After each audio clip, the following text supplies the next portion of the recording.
Hello, everybody, and thanks for coming tonight. I think you're going to really enjoy Owen speaking. He spoke here several times, and he's talking about Henry Lane tonight. And you all know Owen. Owen is with the Lane Place as assistant director, Historical Society as assistant director, and he's also president of our library board.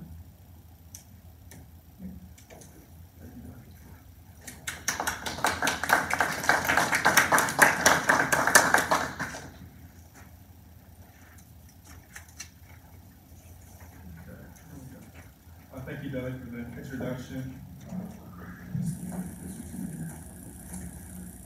So good evening, everyone. As Billy mentioned, my name is Owen Bennett, and I'm the Assistant Director of the Montgomery County Historical Society at Lane Place, and the current President of the Crawford District Public Library Board of Trustees. Aside from my involvement in our community, I currently serve as a second-year master's student at IU Indianapolis Public History Program, so I'm currently working towards that degree. As a Crawfordsville native and local historian, I always enjoy talking to groups about our community's rich history. So when I received an invitation to speak at the Genealogy Club meeting, I couldn't turn down such a great opportunity to share my research on Senator Henry S. Lane's involvement in the tumultuous period of post-war Reconstruction. As a historian who specializes in 19th century American history, I must admit this era is very critical to our understanding of the nation's development and our identity after the American Civil War. Despite its significance, Americans continue to struggle with how they can conceptualize the historic memory of the Civil War and Reconstruction eras. Since the war's end, scholars have reshaped and politicized historical narratives to reflect their own era's values and ideologies, as seen in the case of the lost cause of the Confederacy. This influx of competing narratives, often created for various purposes, has clouded our collective memory of these influential eras that continue to haunt us in the present. With that in mind, I hope that my analysis of Lane makes it easier for folks to see the complexity of the period through one lens rather than through a multitude of biased narratives that often cloud our understanding of this important time in American history. So, before I begin, I want to again thank the Genealogy Club for inviting me to speak at today's meeting. And additionally, I would like to thank the audience for attending my presentation, both those who are in the room and those who will watch later on YouTube. So, to begin, I'd like to direct your attention to the Lane Place Museum, where I'm lucky to interact with folks every day who are eager to engage with the past. So, the Historic Lane Place Museum in Crawfordsville, Indiana provides the public a glance into the lives of Senator Henry S. Lane and his wife Joanna through guided tours that recall the memories of national crisis and reconciliation during the American Civil War era. One day, as I gave a tour in Henry's library, a visitor asked me about a pamphlet that's set within the senator's bookcase. I initially had no idea what the pamphlet was, but I informed the visitor, I do plan to do further research on the object to kind of figure out what it is. That's something I usually do on tours, just so I can make sure I'm accurate. Several months later, the visitor's question led me on an intellectual journey through some of our nation's darkest days, where I followed Lane through the halls of Congress and placed myself directly in the middle of a country struggling to reckon with the true meaning of the United States Constitution and what even the Civil War was about. So the pamphlet in question turned out to be a printed speech titled Reconstruction and Amendments to the Constitution, a speech given by Lane on February 8, 1866. And so this image here kind of shows you, it's a picture of Henry S. Lane's bookcase in our library. So you can see we have the speech right here, a little bit smaller, and a little bit of a blown up one there. The seemingly forgotten speech contained Lane's vision for congressional reconstruction, where he called for Congress to redirect the United States towards its founding promises of life, liberty, and pursuit of happiness for all Americans, regardless of race or previous history of involuntary servitude. For decades, this important speech set in Lane's bookcase as a prop, often overlooked by visitors and staff. Little did we know that this pamphlet provides its reader not only a glimpse into the complicated atmosphere of Reconstruction, but a new perspective on Lane, really entirely. Because of a single question, this speech served as a catalyst for a larger ongoing research project to investigate Lane's involvement in Reconstruction politics. So, if I may be honest, this inquiry has led me on what I expect is a lifelong journey to uncover the life of a largely unresearched historical figure. So as I always tell folks at the land place, it's probably going to take a life to understand life. So I'm kind of dedicated to maybe eventually in the publishing book on land. Cool. So before sharing my research with you tonight, I'd like to answer a few basic questions that will set the foundation for this presentation. First of all, who is Henry S. Lane? And second, what is the Reconstruction era, and really just why does it matter? During the winter of 1834, Henry Smith Lane, a Kentucky lawyer and staunch Whig, vacated the land of slavery and headed north to Crawfordsville, Indiana, with his first wife, Pamela, to, quote, live among a people who had free institutions, end quote. Lane's northern migration from the antebellum South reflected his anti-slavery viewpoints, which ultimately shaped his politics. Throughout the 1830s, Lane served our local community as a lawyer and avid community man who established civics education to educate and engage the Crawfordsville community with the inner workings of government, and also taught students at Wabash College the Constitution, as they said no one knew the Constitution better than Henry S. Lane. In 1837, Lane served 1 year in the Indiana State House of Representatives before hopping on the campaign trail for William Henry Harrison, despite the fact that he really disagreed with the president. He just supported him because he was a Whig. In 1840, Lane was appointed to the United States House of Representatives due to a vacancy and was officially elected into the seat in 1841. Lane remained in the United States House of Representatives until 1843, when he refused another term in office due to the death of his first wife, Pamela, who actually passed away from complications resulting in a stagecoach accident that they had both been involved in during the previous year in 1842. 2 years later, in 1844, Lane met a woman named Joanna Elston, who would remain his companion for the rest of his life. In 1845, the couple built a pretty well-known mansion in Crawfordsville that you might know as Lane Place.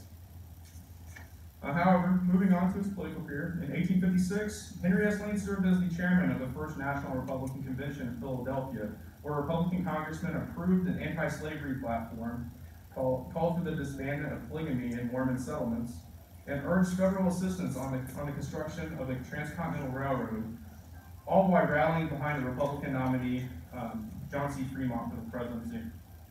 5 years later, on January 14, 1861, Lane was sworn in as the 13th governor of Indiana. Well, which he remained for 2 whole days, not too long. So at the hand of the Indiana General Assembly, Lane holds the record for the briefest gubernatorial term in the state of Indiana, really, if not in the nation. I've looked at that, and I've looked up who had the shortest governorship, and there'll be people saying, oh, this guy had 9 days. I'm like, well, that's got nothing on Henry. So I'm still trying to figure that one out. But Henry's decision to depart from the governorship was in design, actually, and ultimately lied in the fact that he truly wanted to serve in the United States Senate. It's just the General Assembly pressured Lane to run for governor to ensure that Indiana remained under Republican leadership, right at the cusp of the Civil War.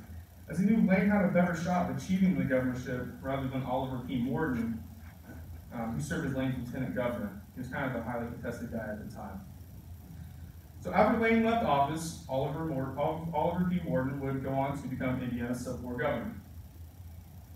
On January 16, 1861, 2 days after he departed the State House, the Indiana General Assembly elected Honorable Henry S. Lane to the United States Senate, where he would serve until 1867. 3 months after Lane took congressional oath to protect and defend the United States Constitution, a Confederate military barrage on Fort Sumter brought the ideologically divided northern and southern states to a boiling point, leading to the formal declaration of war. Though a Kentucky boy of birth, Senator Lane devoted his political career to the protection and preservation of his beloved Union, as he supported harsh policies against the southern states. In 1862, as tension heightened between the North and the South, President Abraham Lincoln expelled the writ of habeas corpus, which protected citizens from unjust imprisonment and exemption of their constitutional rights.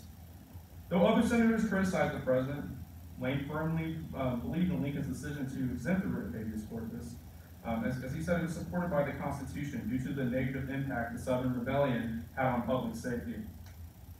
The prolonged bloodshed that stained American soil red weighed heavy on Senator Lane, as he considered the everlasting scars left on American families, particularly his beloved Hoosiers. While mindful of Hoosiers dying on the front line, Senator Lane understood that Indiana must continue to send waves of able-bodied men to fight the rebellion. This complex decision led the senator to rally more soldiers to the front lines, while requesting frontline passes for families for mourning Hoosiers to retrieve the bodies of their loved ones slain in battle. It was kind of a duality at the time. As the Civil War raged on and prolonged bloodshed demanded an increased Union force to defeat the rebellion, so in 1862, Lincoln, in need of more military personnel, directed his attention towards the silent majority, the American slave. On September 22, 1862, the 37th Congress of the United States gathered to discuss the Emancipation Proclamation, which aimed to free Southern slaves and served as a military necessity that would wreak social havoc across the Confederate States. So on January 1st, 1863, Congress passed the Emancipation Proclamation, which freed some American slaves in the Southern states. The passage of the Lincoln's Proclamation, which Lincoln supported, upheld the promise to recruit freed slaves into the Union Army, where they could fight to earn their manhood and citizenship. As black regiments became prominent, the soldiers proved their worth at battles such as Chancellorsville, Gettysburg, and Chickamauga, where white prejudice against black enlistment yielded at the realization that black men were just as good at stopping bullets or digging sanitation trenches as whites. Lincoln's proclamation ultimately shifted the perspective of the war from a conflict to mend the broken Union to a moral war against the institution of slavery. On June 15, 1864, Senator Lane argued for the elimination of American slavery at the Grand Lincoln and Johnson ratification meeting in Washington, D.C. on behalf of the National Union League of America, which is a very interesting concept, because the National Union League of America was actually the name of the National Republican Party. They actually changed their name as a way to encourage the preservation of the Union and reflect the vote of war Democrats for the preservation of the Union and really for later on abolition. According to Lane, the extirpation of slavery called for a new era where the, quote, principles of the Declaration of Independence and Christ's Sermon on the Mount began now to have their first realization upon earth, end quote. The existence of slavery disconnected American social and political discourse from its founding promises of life, liberty, and pursuit of happiness, where all people could enjoy the fruits of freedom. In the end, Lane preferred, quote, a grave and land of freedom to a life in the midst of slaves, end quote. The first step toward abolition occurred on April 8, 1864, when the United States Senate voted in a joint resolution to pass the 13th Amendment to the United States Constitution. The resolution passed through the Senate with a vote of 38-6, with Senator Lane having voted in favor. Lincoln considered the amendment a king's cure for all evils that would free the masses of formerly enslaved people and cast the United States into really what would become a second founding of the United States. Though the 13th Amendment guided the United States closer to its founding promises through the abolition of chattel slavery, Lincoln never witnessed the Great Day of Jubilee. The assassination of Abraham Lincoln on April 15, 1865 foreshadowed the struggle for post-Civil War Reconstruction and regional consolidation to form a renewed Union. To honor Lincoln's life and legacy, Lane served as a pallbearer at Lincoln's funeral. While he carried the president's body to his final resting place in Springfield, Illinois, he unknowingly carried his own legacy to the grave. At least that's what current scholarship on Lane establishes. In introducing the Reconstruction era, I will initially set aside Senator Lane, where he will later return to the story, as I plan to bridge the gap between the known and lesser known aspects of his political career. So, what is Reconstruction? The Reconstruction era, which spanned from 1865 to 1877, marked a transitional period of Southern social and political reform to reinstate the former Confederate States of America into the Union based on loyalty to the Constitution of the United States, while physically reconstructing the war-torn landscape in addition.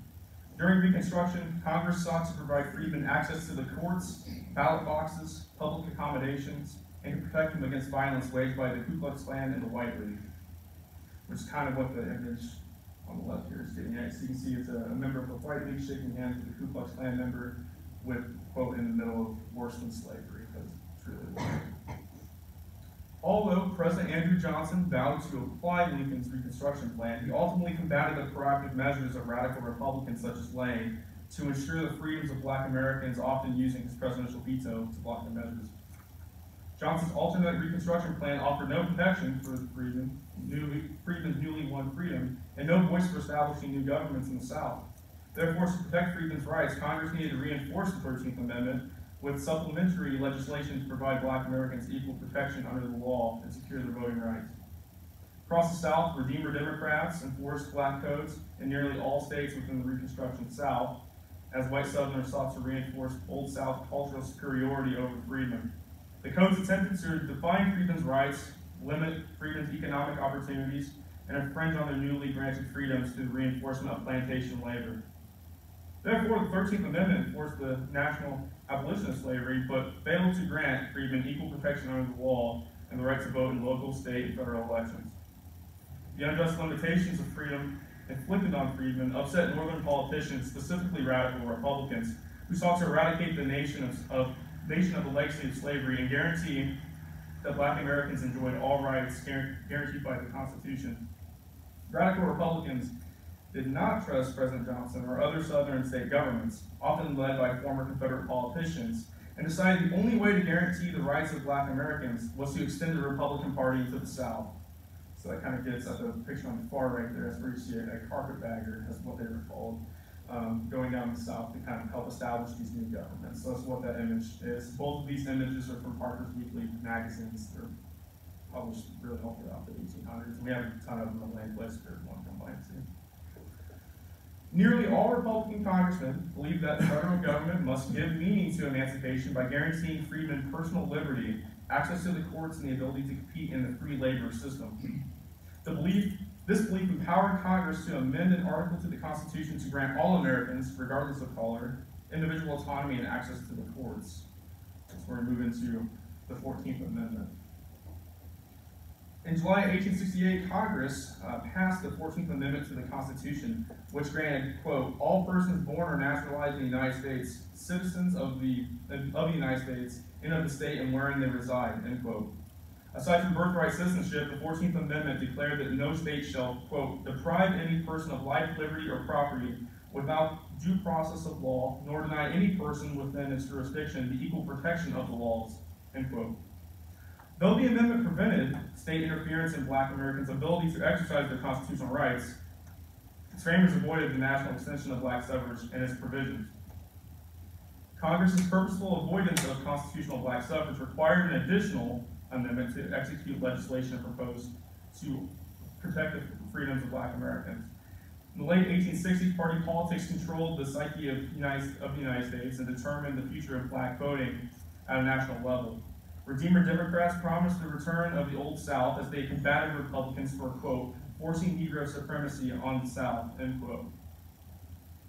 Though the legacy of slavery lingered in the Southern socio-political sphere, northern states such as Connecticut, Kansas, and Minnesota, controlled by the Democrat Party, denied their Black population suffrage. Democrats such as Senator George Vickers of Maryland feared that political equality would lead to, quote, social equality and interracial marriage, end quote. Therefore, he believed, quote, whites should have the power to exclude other races from the ballot box, end quote.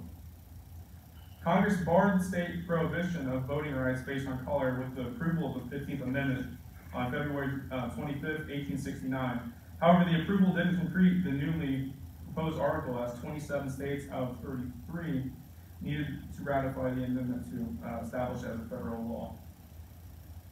And so really this image here on the left, pointing out this is 14th Amendment here in writing, and on the right that is author Representative John Bingham of Ohio. So moving on, I want to get to the 15th Amendment. The inauguration of President Ulysses S. Grant on March 4, 1869 ended with the newly elected president's appeal for the states to ratify the 15th Amendment.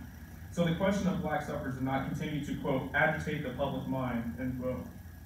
On March 30, 1870, the 15th Amendment became the law of the land as 3/4 of the states approved the amendment.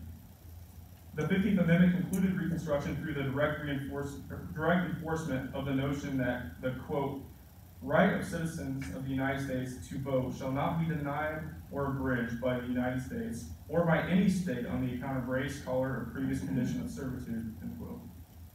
Ultimately, the 15th Amendment granted Black Americans an equal opportunity to cast a ballot next to the white man without the legal infringement of their constitutional rights. The Reconstruction era attempted to repair the broken South and rid the nation of its legacy of slavery by putting the United States founding promises into action through the inclusion of Black Americans in the collective we the people. The complexity of the Reconstruction era often hazes our national popular memory as Americans struggle to understand the complex relationship between healing and justice due to the warring regional definitions of healing in the North and the South. Conflicting narratives of the same event complicated our collective memory and led the American people to avoid the tragedy of remembrance and reconciliation as competing historical recollections plagued the American mind. As professional historians argued two competing Reconstruction narratives, the American people averted their attention away from this reformational period, leaving the efforts of its political actors, such as Senator Lane, from historical memory. So now that we've introduced both Senator Lane and the Reconstruction era, let's take a closer look at how current scholarship views Lane's role in Reconstruction politics. Throughout the late 19th and 20th centuries, scholars Julius A. Coleman, William Wesley Woolen, Theodore G. Groner, and Robert F. Wormley delved into the life and political contributions of Senator Henry S. Lane through publications in magazines, books, and academic journals. For this presentation, I'd like to focus on 5 publications as this case study. The publications include Honorable Henry S. Lane by Coleman, in the top left corner here, Henry Smith Lane by Woolen, on the other side there, Senator Henry S. Lane by Groner, bottom left, and then Henry Smith Lane, the Old War Horse by Wormley, that's the bottom right there. So the publications include, each publication positioned Lane as an active participant in Civil War politics, but often overlooks the concluding years of a senatorial term during the Reconstruction era.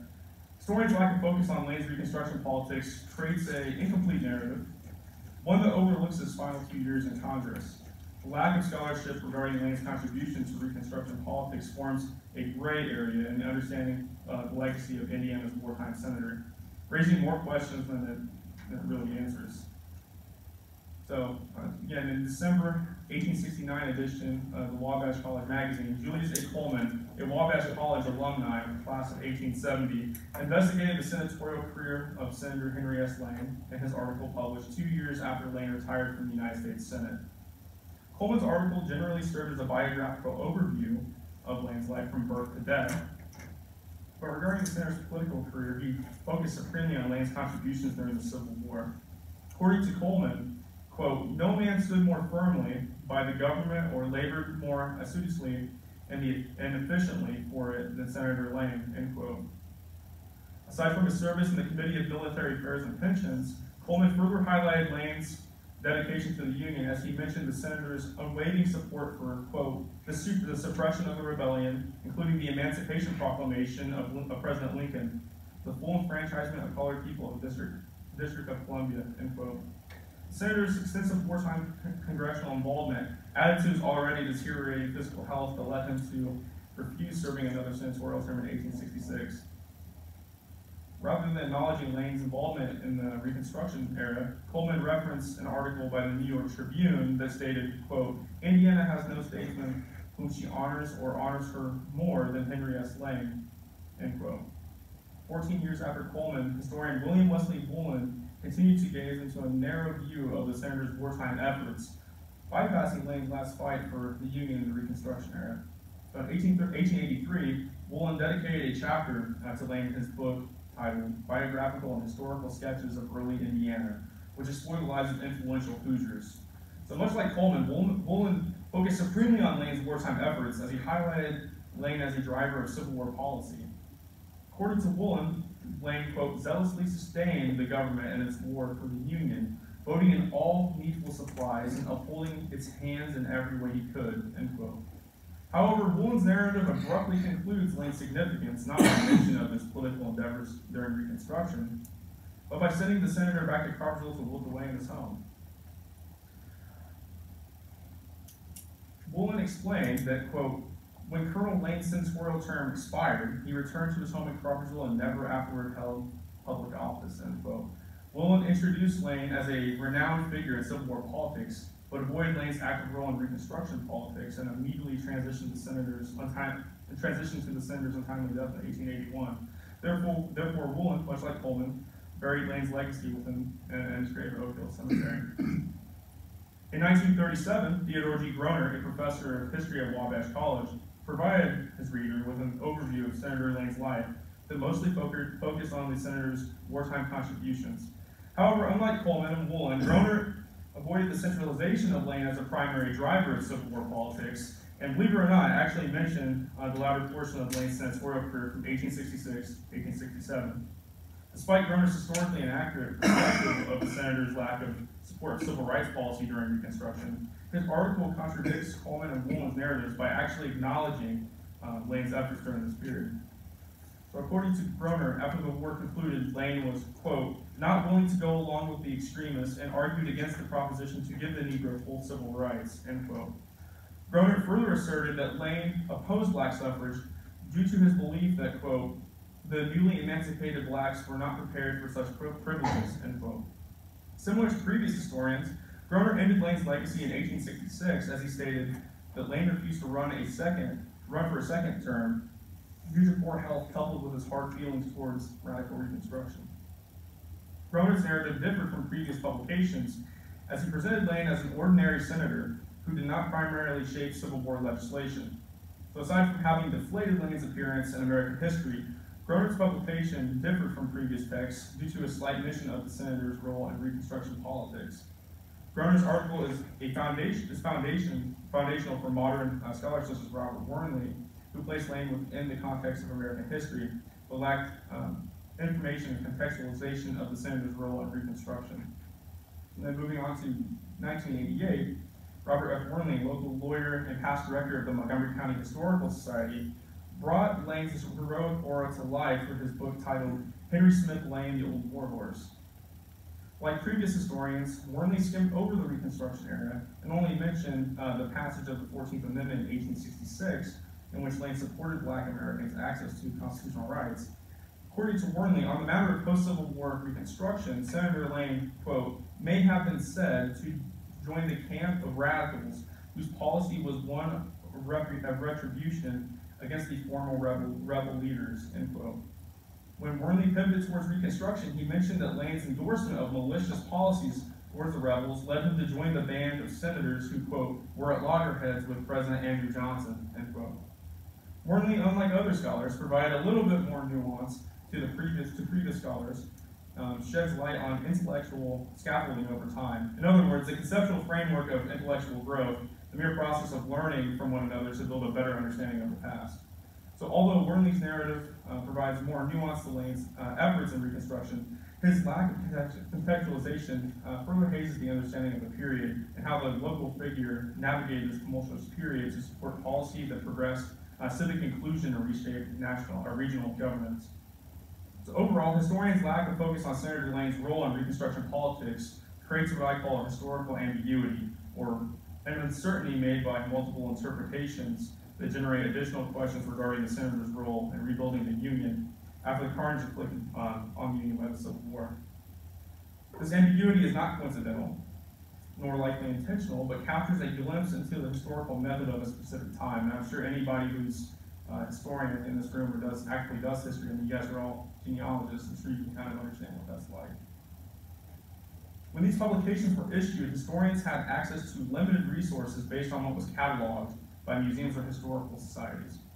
The lack of digital archives and computational text analysis, or keyword search, limited archival research to systemized documents, meaning that past historians only accessed a limited variety of primary sources archived and cataloged by institutions such as libraries or historical societies, due to the extensive labor needed to preserve and transcribe the archived documents.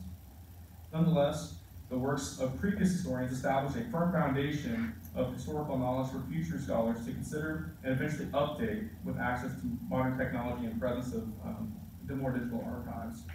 So with this in consideration, I argue that Henry S. Lane was an integral politician during Reconstruction due to his active participation in the political battle to establish a legal framework for black suffrage and reinstate the southern states based on their loyalty to the Constitution. So considering the Reconstruction era through the eyes of one individual senator, such as Henry S. Lane, actually reveals a more nuanced reality of the struggle to restore the broken post-Civil War United States. So here, I want to provide you guys with three different sources that I've chosen here. So For this presentation, I've chosen 3 sources out of a larger collection that display Lane's active participation in Reconstruction politics.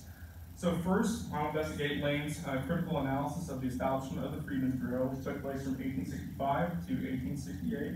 Your first document here on the left. Then his participation in the uphill battle to pass the Civil Rights Bill of 1866 amid President Andrew Johnson's use of the presidential veto. So it's a document in the middle there.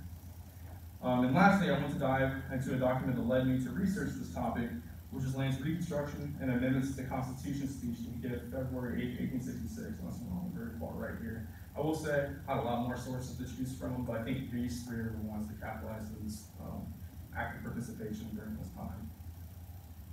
So now I'll present you with my findings, first beginning with Freedmen's Bureau. So on January 6, 1865, Senator Charles Sumner of Massachusetts presented a bill to the United States Senate that regarded the formation of the Bureau of Refugees, Freedmen, and Abandoned Lands. Something we better know now as the Freedmen's Bureau. Sumner, a staunch abolitionist, sought assistance, protection, and support for the newly emancipated population in the southern states. If passed through legislation, the Freedmen's Bureau would serve as an extension of the War Department, where the Secretary of War would supervise and manage, quote, all abandoned lands and the control of all subjects relating to refugees and freedmen from rebel states, end quote. Under the Freedmen's Bureau, the United States government assigned freedmen a maximum of 40 acres of abandoned southern land for the purpose of, quote, enjoyment of the land for the term of 3 years at an annual rent not exceeding 6% among the value of such land, end quote. Failure to fulfill the government labor contract resulted in government intervention and eviction from the rented property. Therefore, though freedmen and loyal southern whites rented and cultivated land, they never received the fruits of their labor, thus reinforcing plantation culture, so almost that re-implementation of slavery in the South during sharecropping. On February 22, 1865, fellow radical Republican Senator Lane argued against the Freedmen's Bureau bill as he believed it stripped Black Americans of their freedoms due to the re-implementation of plantation hierarchy. As previously mentioned, under the Freedmen's Bureau bill, the Secretary of War supervised the freedmen's actions on vacant plantation land. Morally, Lane opposed the theory of a Freedmen's Bureau because, quote, broken down politicians, adventurers, decayed ministers of the gospel, end quote, would be responsible for the protection of freedmen. Ultimately, Lane believed that the War Department's hawkish jurisdiction of the freedmen's property and labor would reestablish plantation conditions that, quote, will treat the Negroes far more cruelly than their masters under the old slave system, end quote. Through psychological oppression and the institution of slavery stripped freedmen of their agency, making the dream of attaining true freedom feel elusive. According to Lane, if Black Americans remain under the guardianship of their masters, quote, so long they will be helpless and unable to take care of themselves, end quote. Instead, suggested Lane, quote, the very moment you make them free and secure the rights and the courts of justice, they will be fully competent to take care of themselves, end quote. Therefore, in opposition to Sumner, Lane insisted that liberation existed through freedom under the law, where freedmen could receive protection in the courts, the right of suffrage, and the ability to, quote, vote the rebel masters down and reconstruct the seceded states, end quote. On March 3, 1865, the Freedmen's Bureau bill passed through both congressional chambers with a 21-9 vote in the Senate. Almost a year later, on January 5, 1866, Senator Lyman Trumbull of Illinois proposed a revised Freedmen's Bureau bill that promised to ensure Black Americans the freedoms of person and property, as he saw Sumner's original proposition as, quote, a temporary means of dealing with the unprecedented consequences of war and emancipation, end quote. Trumbull's proposal sought to extend government protection of freedmen across the United States rather than just in the post-war South, and ultimately urged Congress to consider emancipation as a call for freedom and protection under the Constitution. According to Trumbull, the Constitution stated that, quote, the citizens of each state shall be entitled all privileges and immunities of citizens in several states, and the United States shall guarantee to every state in the Union a Republican form of government, end quote. Though having initially disagreed with Sumner's version of the Freedmen's Bureau bill, Lane voted in favor of the new legislation. Unlike the bill's first iteration, Trumbull's policy sought to provide Black Americans the ability to own land and seek education for their children. On July 3, 1866, Trumbull's Freedmen's Bureau bill became law after 2/3 majorities of the chambers of Congress voted to override President Johnson's veto. So next, I'm going to move on to the Civil Rights Bill of 1866. 7 months prior to the passage of the revised Freedmen's Bureau bill, Senator Trumbull introduced the Civil Rights Bill of 1866 to the Senate, which proposed to protect the civil rights of all persons in the United States and bar state, quote, discrimination in civil rights or immunities on the account of race, color, or previous condition of slavery, end quote.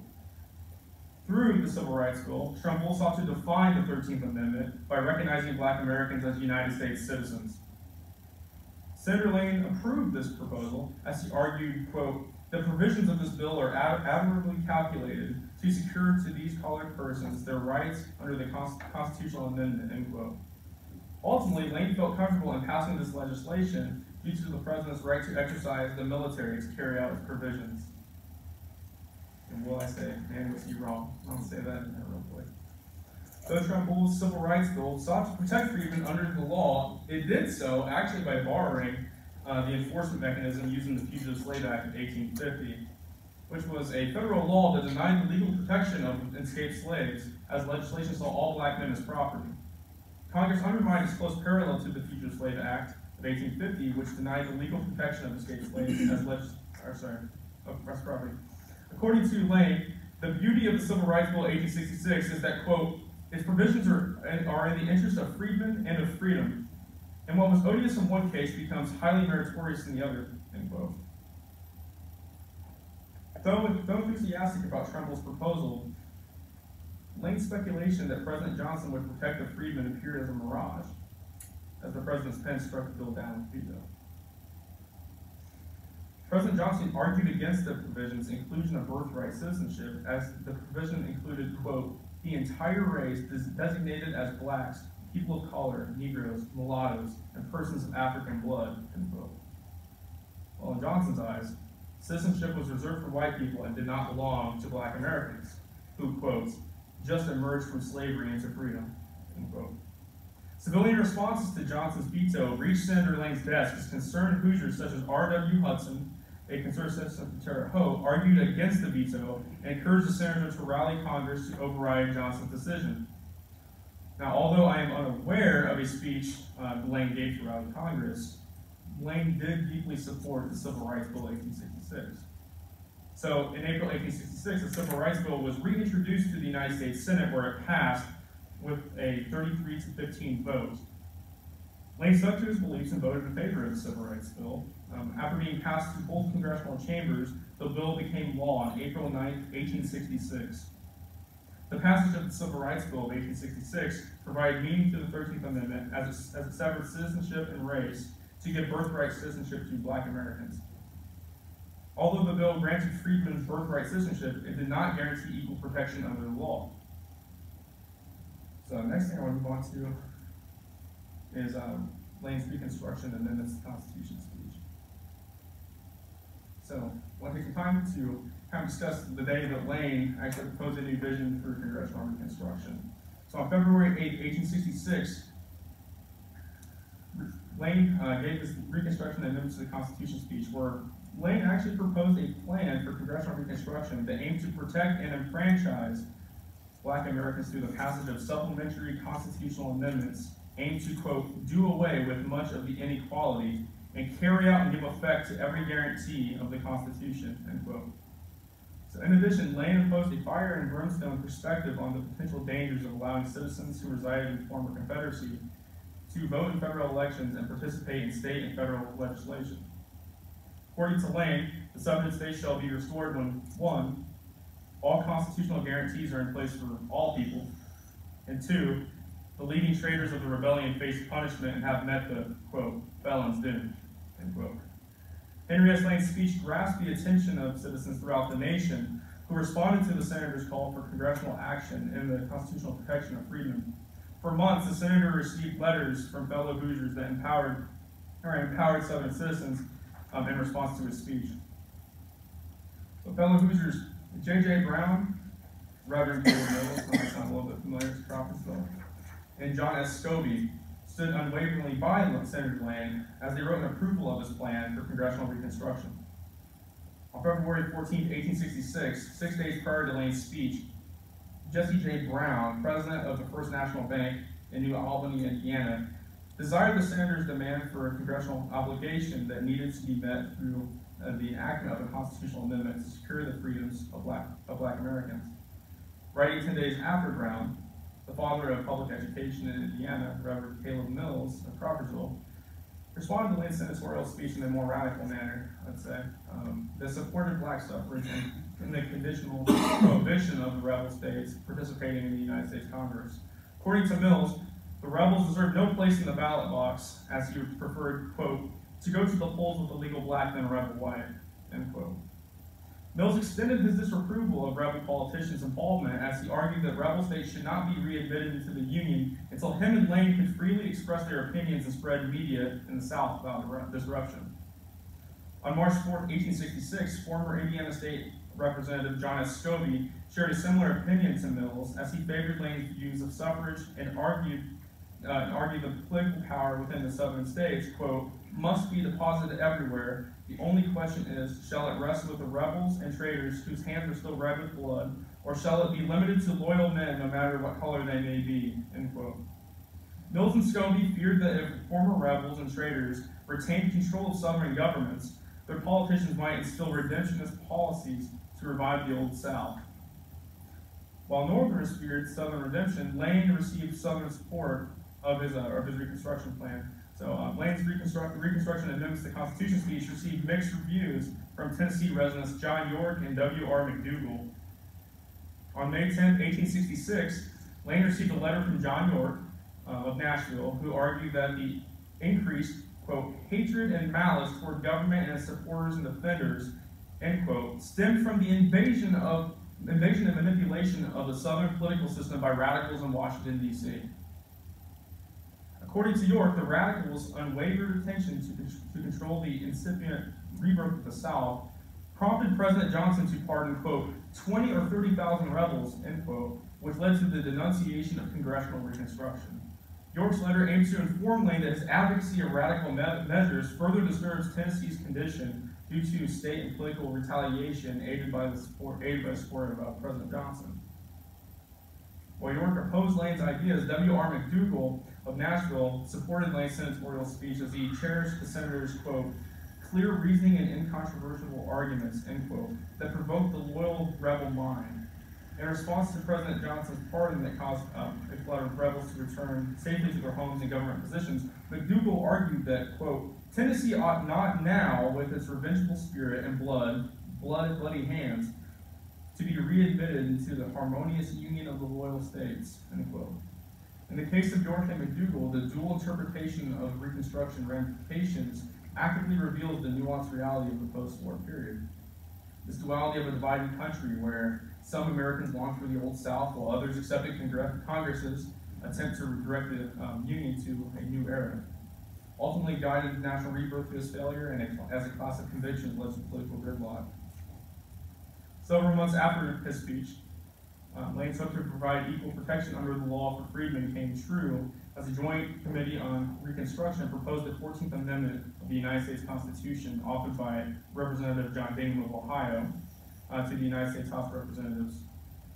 After having passed in the House, the 14th Amendment arrived in the Senate chamber, where if passed would receive scrutiny from President Johnson. On June 8, 1866, the Senate approved the 14th Amendment by a vote of 33 to 11, with vote having voted in favor of the amendment. After a long political battle to repair the American political system, Lane ended his political career on March 4, 1867, where he declared that his increasing years and declining strength led him to, quote, retire from all active participation in politics, end quote. Now, although Lane declared retirement from politics, President Ulysses S. Grant appointed him to serve a two-year term on the United States Board of Indian Commissioners. After serving on this commission, Lane peacefully returned to Crawfordsville, where he spent the rest of his life at the Lane place with his beloved Joanna. On the morning of June 18, 1881, Henry S. Lane died peacefully in his home at 70 years old. The death of the Order of the Wabash, they call him, shook the nation and local Clarksville community as his funeral brought tributes from influential public figures and politicians such as future President Benjamin Harrison, who actually served as a pallbearer in his funeral. As Lane was laid to rest, his legacy faded into the shadows of the archives, awaiting scholars to uncover the mysteries of his life and political contributions to the nation during his darkest years. So after analyzing some of Lane's key policies that he was involved with during Reconstruction, discussing his broader political impacts, I'll now conclude. A close investigation of Senator Lane's rhetoric and congressional dialogue during Reconstruction calls for a historical reinterpretation of the senator as an active member of post-Civil War legislation. I tell you the story not only to narrow the gap between the known and unknown aspects of Lane's life, but to provide a new framework for interpreting the Reconstruction era. Senator Lane's continued effort to guide legislation to enact progressive policies and the American people to confront the sins of the father, to right historical wrongs and guide legislation to achieve its end goal of securing citizenship and suffrage for freedom. Considering the Reconstruction era at large, along with its many biased narratives, actually disrupts our collective understanding of the political and cultural battle the congressman and the nation endured to mend the ideologically broken union. However, by limiting our scope to one singular politician, such as Henry S. Lane, we're providing a more nuanced reality of the post-1860s and the complexity of the second founding of the United States. While some might say, don't miss the forest for the trees, we should remember, without the trees, there's no forest. Thank you.